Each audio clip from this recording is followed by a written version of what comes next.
Sunday, the 14th of May, the Mother's Day race meeting comes to us from Turffontein on the inside track in the first of 8 races due off at 12:30. So the bipod starts then at 12:30 with the first race, a maiden plate for fillies and mares over 1,450 metres. As always, for race meetings on the Highveld, we're joined by Alistair Cohen. Good day, Alistair. How's it going? Good day, Graham. Yep, all good, thank you. Winter, I think, is bitten here in Johannesburg. It was a late start to winter because it was raining just a couple of days ago. In fact, there's rain forecast for Monday and Tuesday. So maybe I've jumped the gun a little bit, but certainly the last couple of days there's been a nice chill in the air. And I think the first indication has been the Vaal changes colour, which it hadn't done on Thursday. But yeah, nice racing on Saturday. We've got the listed Syringa handicap as the highlight. There's a bit of the good and the bad on this card, so I'm hoping to navigate my way through the bad and hopefully the good rewards us. Yeah, and of course racing is on the Sunday and it is Mother's Day, so an early happy Mother's Day to all of the mothers out there. Let's get going with race 1, the first leg of the bipod. 8 maiden fillies and mares line up over 1,450 metres on the Turffontein inside track. They're betting it as a match in 4. 1 count your chances at 3-1. 2 Chili Marmalade at 33-10. 3 Tsitsikama Pearl at 28-10. And the newcomer, number 8, Rose Greenhow at 28-10. The rest appear not to matter. What is your fancy in the opening race? So this is one of the tricky races to navigate. Obviously, the entire race revolves around number 8, Rose Greenhow, and how good and how ready she might be. She is a sister to Hack Green, who, of course, was all performed with Dennis Dreyer. It's not Stuart Pettigrew's style to get them wound up first time, but she might not have to be too wound up to win this race. I've had no whispers from the yard. I do normally get a word out of Stuart Pettigrew. I did speak to him on Thursday, and there was nothing coming about number 8, Rose Greenhow. So watch the market on this daughter of give me the green lights if she's fancied or not. She might not even need to be fancied to be effective here. There is one slight dynamic at play with this card, Graham, and that's with the rain that we had earlier this week. I'm not confident trainers managed to get that last piece of work in between Sunday, Monday and Tuesday. So that might fall into the favour of the 2 horses who ran a week ago. And number 3, Tsitsikama Pearl, despite being a quarter of a length in front of number 1, Count Your Chances, she was just nabbed a week ago, number 3, Tsitsikama Pearl. So I think that she's probably best placed to kick on. I think the inside track, the way that she ran, will suit her. She's been on the course once before and she ran 3rd behind the very smart Platina Princess. So of the race runners, I'm with number 3, Tsitsikama Pearl. The bipod is my suggested bet on the card. I've got numbers 3 and 8 in the bipod. And obviously, like I said, the race just revolves around number 8, Rose Greenhow. Race 2 on the card, the first leg of the place accumulators, the Happy Mother's Day maiden plate over 1,450 metres. It's off at 13:05. We've had 1 early scratching already. Of course, number 5, fully loaded 1 during the course of the week and is thus ineligible.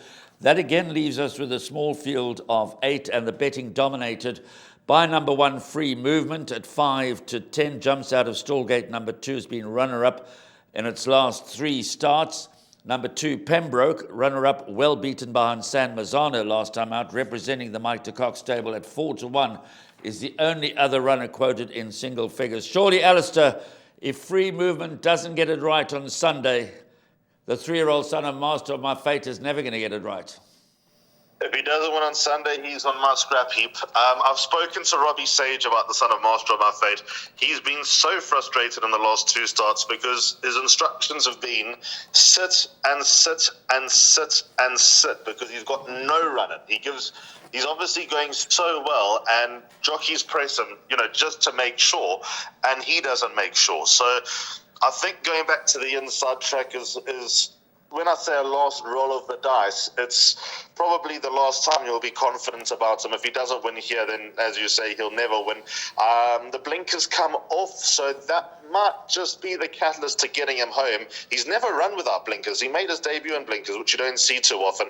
I just think he's got nothing to beat. His market rival, number 2, Pembroke, was beaten 5 lengths by San Marzano in the Work Riders Day a month ago, and San Marzano did not shape at all on Thursday. So the form of that is certainly dicey, to say the least. I think the 2 improvers are numbers 3 and 4, Mayor of Maryvale, and 4, Scallywag. Scallywag first run for Tony Peter. We know how he gets them to to feel good. But I think that they've all got their work cut out to beat number 1, Free Movement. He's a banker in the bar pot, he's a banker in the place accumulator. Race 3 on the card is the first leg of the Pick 6. It's a middle stakes over 1,200 metres. The Pick 6 windows will close at 13:45. The scratching here is number 2, Moon Shining Through. And for the third consecutive race, that leaves us with 8 runners. But it looks somewhat more competitive than the previous race, certainly.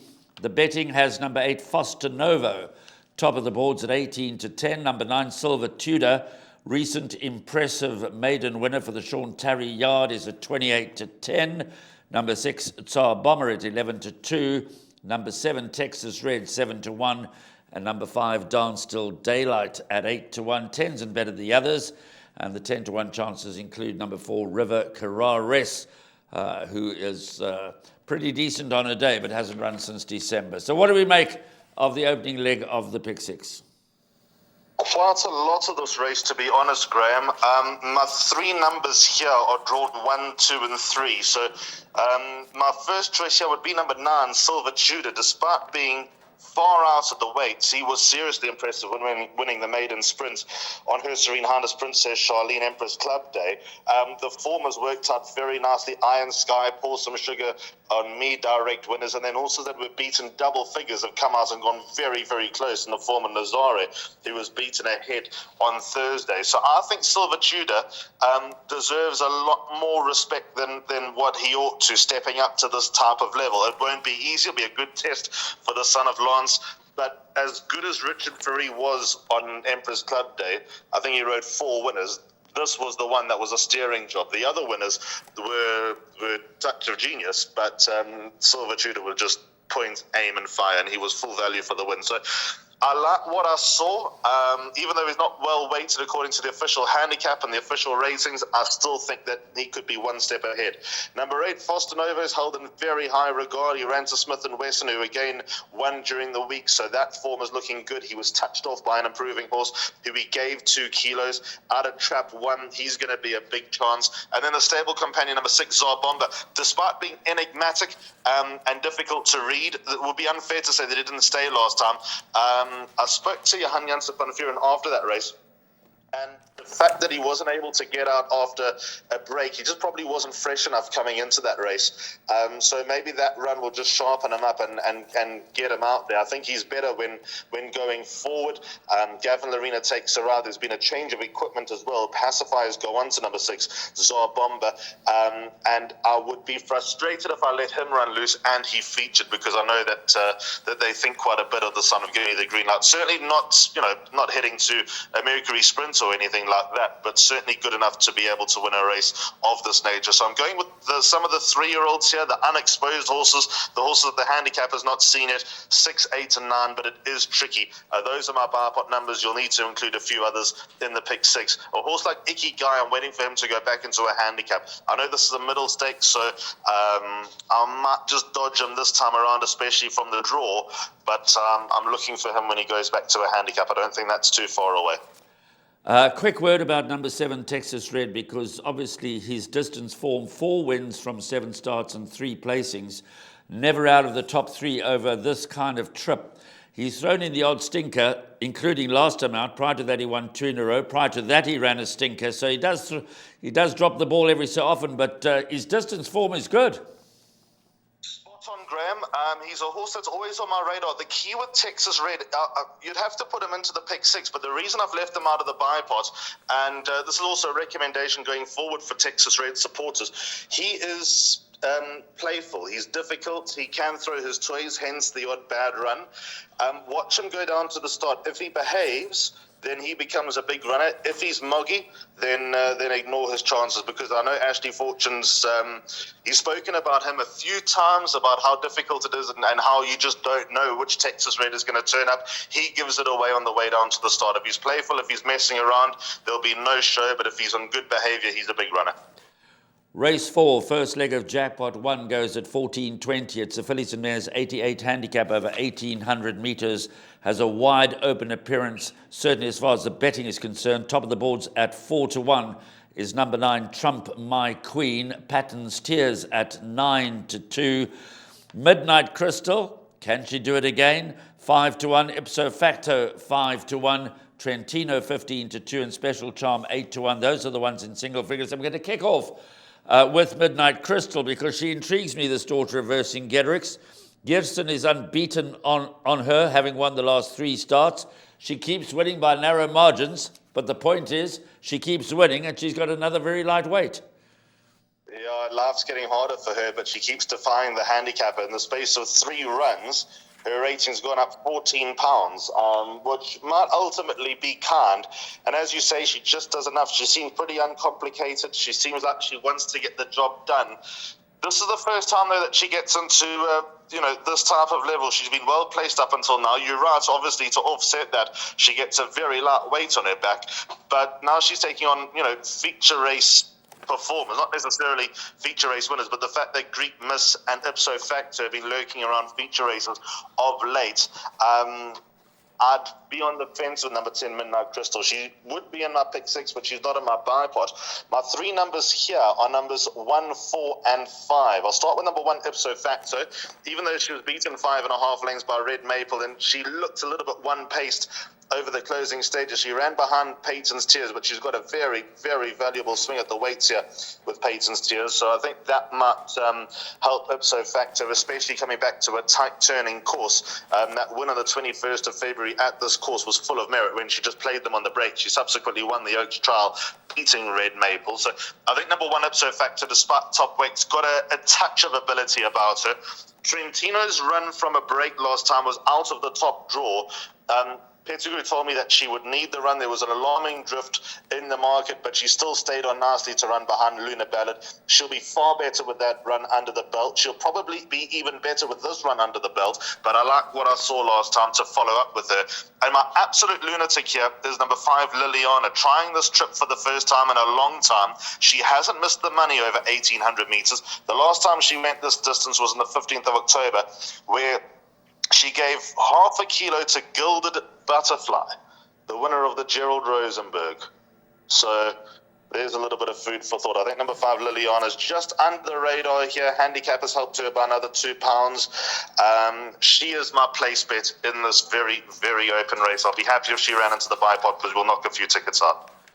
Surely at the weights, the weak market leader, Trump My Queen's got to have some kind of a say. I know penultimate start, she ran 3rd behind Ipso Facto, but she was giving weight to Ipso Facto. Now she receives a ton of weight from Ipso Facto. Yeah, I have a lot of time for her as well, Graham. The fact that she's got a lot of weight is by virtue of the apprentice allowance. The bad draw put me off number 9, Trump My Queen. Last time she looked very ginger when running up to those 2 in front of her. She hung all over the place. She looked a difficult ride. That is not normally the case with number 9, Trump My Queen. And I remember, again, I've spoken to a lot of trainers, chatting to Jovi Soma before the race. He said this is a learning curve. It was his first run for Soma. He said he wants to learn a lot about her. I hope that he learns a lot about it. But I'm worried about the bad draw with number 9, Trump My Queen. And the apprentice on board. She'll need a little bit of luck, but she shouldn't be too far away. Race 5, first leg of Jackpot 2, Fillies and Mares 72, handicap over 1,800 metres at this early stage. Remember, we record the day before. This is being recorded on Saturday morning for the Sunday race meeting. Number 2, Morby, has come out, and that leaves us with 11 to face the starter. Doesn't get any easier. Number 1, Radu, the daughter of Rabada, is at 4 to 1. Ballroom Bliss 8 to 1. The early favourite at 7 to 2 is number 6, Quasi's Lady. Call the Win, number 8, 10 to 1. Gilda Grey, number 9, is 8 to 1. And number 12, Winning Queen, is at 6 to 1. Tricky looking event, this one, Alistair. Sure. I've got no real feel for this race. 1, 4, and 6 are my numbers here, Graham. I'm most keen on number 6, Quasi's Lady. She runs like she'll go 1,800 meters, but it's still her first time over the trip. So you got to have a little bit of a doubt about whether this daughter of Coup de Gras is truly going to stay. I think that she might, but I still wouldn't be going all in with a horse that promised a lot more than what she's delivered. Caden Brewer takes her out for Alec Laird, fresh off a Group 2 a week ago with Peach Daiquiri. So I'd softly go in with number 6, Quasi's Lady, as my top choice. My other 2 numbers in the bar pot, and I'd there are a few others that I want to mention past this. Number 1, Redu, the half-sister to MK's Pride, was a fluid winner of a maiden last time. She won with a lot better than the margin suggested, even though it was 3.5 lengths. If she was really extended, she would have really looked even more impressive. The form is iffy. It's dicey. She carries top weight here, but at least she's unexposed, so she could be improving while the others are not. And then number 4, Ballroom Bliss, with the handicapper dropping her even further from her last run.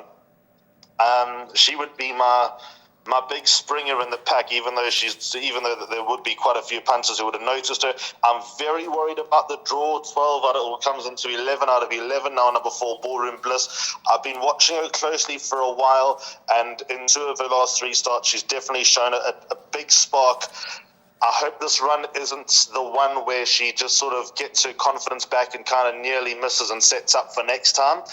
But, number 4, Ballroom Bliss, if she was drawn better, she'd be my top choice. And then the others that deserve a mention, 8, Call the Wind. She's got to be in the race because on her line through Twin Turbo, Call the Wind's got Ballroom Bliss ice cold. So maybe she's worth a little bit more respect and a bit more airtime than I'm giving her. Number 9, Gilda Gray's got to be a chance as well. And down the page, number 12, Winning Queen, who nearly pulled off victory last time and just got nabbed by Midnight Crystal. If Midnight Crystal does something a race earlier, Winning Queen becomes all the more interesting. It's a very, very tricky race. I hope I haven't underplayed it.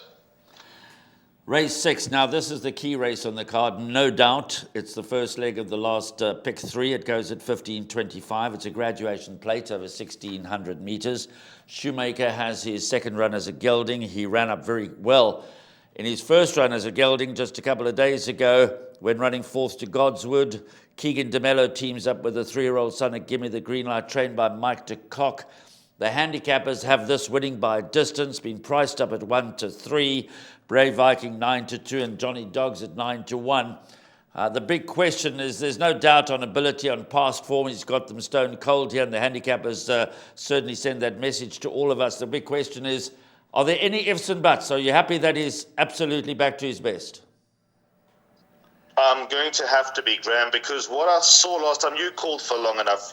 You saw things through binoculars that beg a belief. I have no idea how Shoemaker ran fourth from where he was at the 200. Finally got to the outside rail, the perceived better going. It was his first run after a gelding. He obviously came up fresh and ready, and if he does live up to the expectations that Mark de Kock had of him and the runs that he showed in the Graham Beck and in the Dingons, then he ought to blow this field away, going to a better distance. What he showed last time was an unbelievable turn of foot, so I wouldn't worry about the inside track that he tries, strangely enough, for the first time. He's got the champion jockey elect on board, and I think he's just found the right opening. It would look, I'm happy to banker him, but if he did get beaten and everything, at least I can point a finger at the handicapper and say it was your fault. That's how I'm going to take the chance here. Number 2, Brave Viking, won a race that he had no right to win according to the handicapper last time when beating Tipsy Tarragon. He's a nice, tough, solid son of William Longsword, but now he takes on a horse that's run at feature race level and looked the goods. And number 3, Johnny Dogs, the yard's just flying at the moment, so he's got probably a chance of running a career best, but I'm not sure his career best will be good enough to turn over number 1, Shoemaker. Banker in all bets, he's 1-3. I think he'll win. It's a short price. That's the price we've got to take. Yeah, indeed. Certainly an all-known past form. Shoemaker has this race at his mercy. Race 7 is the Syringa handicap, listed over 1,600 meters for fillies and mares. The early scratching here is number 1, Sprinkles, leaving us with a nice field of 13. So certainly on the inside track, the draw, luck in running, etc., etc., are going to play a role, and certainly for me going to play a role. So before you say anything, Alistair, a little while ago I said I was waiting for Homely Girl to find her best form, and you suggested she had bigger fish to fry when she last ran in a Pinnacle. She ran second in this race last year off a rating of 103. She comes back this year off a rating of 105. She does have a tricky draw to overcome, but has a peak run here. So you're not going to put me off. I like Homely Girl at 8-1, but I'm keen to hear what you think. Graham, I also like number 3, Homely Girl at 8-1. I think this is a tough race to simplify, and if you go really deep, you're going to just overcomplicate it. So I think just being able to pick up on horses like Homely Girl and my other horse, number 7, Supreme Quest. Not that it's a 2-horse race, but I think those are the 2 horses that have been perfectly teed up coming into this race. As you mentioned with Homely Girl, second in this race last year, off a slightly lower rating. She is, of course, a feature race winner. She won the Tibashina just under a year ago, so she's proven of a certain type of level, and I believe a level good enough to win this race. She gets Keegan DeMello on board, and I think it's been a slow burn getting here. She's finished closer with every start since her break, and there's enough substance on the form to Vanderbilt. That form has actually worked out very, very nicely indeed. There's an extra reason to like number 3, Homely Girl. So she is my on-top selection. Number 7, Supreme Quest, was a very promising 2-year-old. She hasn't won in over a year, but I also get the feeling that she's been laid out for this race. Samanga Kamala gets on board for Cornet Speed, a combination that you don't often, although they have teamed up a little bit more of late. That wouldn't be a team that you would have added up too often. She's been running in probably the wrong races for the last little bit. It might just be a perfect storm for number 7, Supreme Quest. So I think that she's going to go close here. And then you can make a case for the others. 8, Queen of Shadows, 9, Crimson Princess, 10, Queen of Smoke, 11 at Miami, 12 in the beginning, 6, Tipsy Tarragon, 5, Emerald Princess. I know that I'm reeling them off one by one. They all have their chances, but I'm going to suggest that there's a bit of money to be made from an each-way perspective between numbers 3 and 7, possibly even a quartet, Roving Bankers 3 and 7 by the field. Hope that a horse at a big price can get into the top 4, and I think you'll be smiling. Well, there you heard it from Alistair Cohen. We're on the same page with Homely Girl, an 8-1 chance, but it is a very, very tricky race. They are betting 6-1 the field. That's a clear indication of just how tough this year's renewal of the Syringa handicap is. Top of the boards at 6-1 is number 5, Emerald Princess, who has a good draw in her favour, the daughter of Give Me the Green Light. Good solid form coming into the race. And of course, Sean Tarry is in vintage form. So lots to like about the weak favourite Emerald Princess, but we're going for Homely Girl with Supreme Quest as the backup. The 8th and final is an MR75 handicap over 1,600 metres. The meeting comes to a close if everything is running on schedule at 16:30.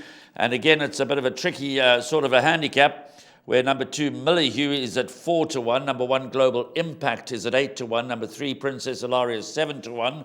4, Ryan's Dream, 11-2. 5, Call Me Master, 8-1. The improving, coming back to form, number 6, JP 2000, is at 6-1. 8, Wakas is the early scratching. 9, Little Prince at 15-2. The rest are in double figures. So as you can glean from that information, it's another tough handicap and a tricky way to end the race meeting. But Millihue perhaps sets the standard from a neat draw with Keegan DeMello up. That's what I think, but let's hear what Alistair Cohen thinks. I'm right, and if you're right, Graham, Keegan DeMello could well win the last 3 races on the card. I like Millihue. He's been running over the wrong distances in his first 2 starts in Joburg. Now goes a mile for the first time on the Highveld. He stayed on very strongly in both his starts, passing many horses along the way. I think that he is definitely the one to beat. I like what I've seen from number 2, Millihue. I must confess, I'm a little bit surprised that he didn't finish closer in both those runs, but he was just run off his feet both occasions, and he's just been crying out for this distance. I'd say better if he was on the stand side track, where he could be ridden with a little bit more restraint. But I think that he's now ready to win. If you take out number 2, Millihue, the likes of 5, Call Me Master, and 6, JP 2000, strike his potential dangers. 5, Call Me Master's got a bad draw, but does have Stratum on board. I don't know when last Stratum rode for Robbie Sage. That must have been a long time ago. But Call Me Master over a mile, got to be recommended, got to be respected. As far as his rating is concerned, he's a 75, and that was pretty much his last mark. He last one off a 74, so he could be in the right place. As you can see off a 75, he hasn't been too far away, with a little bit of hard luck stories along the way. I don't think he stayed 1,800 metres last time. In fact, in his last 3 starts, I think he moved up well enough. It didn't go on with it. And as you say, number 6, JP 2000, is coming to life. Fitness, no issue. Last ran 12 days ago. And he's now lurking around on the right type of mark. But I think number 2, Millihue, has shown enough to recommend him on top here. Well, as you heard earlier, Alistair's suggested bet for this race meeting, Mother's Day race meeting on Sunday the 14th of May, is going to be a bipot. His numbers are going to come up on screen and he's going to walk us through his permutation. So the bipot, of course, begins in race number 1, and as we said on the top of the show, as you said at the top of the show, race 1 is at 12:30 on this card. I've gone 3 and 8, Sitsukama Pearl and Rose Greenhow in the first leg, but banker number 1, Free Movement. I've gone the scratchy number 2, Moon Shining Through in my bipot, but 6, 8 and 9 is back up Tsar Bomber, Foster Nova and Silver Tudor. By 1, 4 and 5, Ipso Facto, Trentino and Liliana, who I'm keen on to run into the first 3. By 1, 4 and 6, and I'm very uneasy in that race, I must confess. Redu, Ballroom Bliss, Quasi's Lady. If any punters, any viewers have an inkling for anything else, put it in, and then banker number 1, Shoemaker, in the final leg of the bipot. Alistair, thank you very much, as always, for your valued contribution. Have a wonderful weekend. Ciao for now.